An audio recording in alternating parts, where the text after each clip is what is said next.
मराठी कलाकारांचे लग्नविशेष लूक. अक्षया आणि हार्दिक लाल कलरमध्ये संपूर्ण मराठमोळा लूक.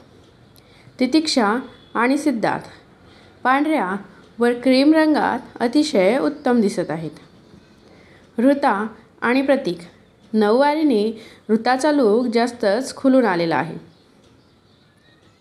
अमृता आणि प्रसाद दोघे मेड फॉर इच अदर.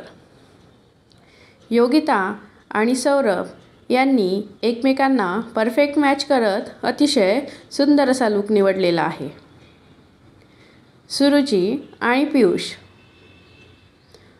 पूजा आणि सिद्धेश, शेवटी गौतमी तिच्या पतीसोबत मराठमोळ्या लूकमध्ये. या सर्वांमध्ये तुम्हाला कोणाचा लूक सर्वात जास्त आवडला हे कमेंटमध्ये नक्की सांगा. व्हिडिओ आवडल्यास सबस्क्राईब करा. धन्यवाद.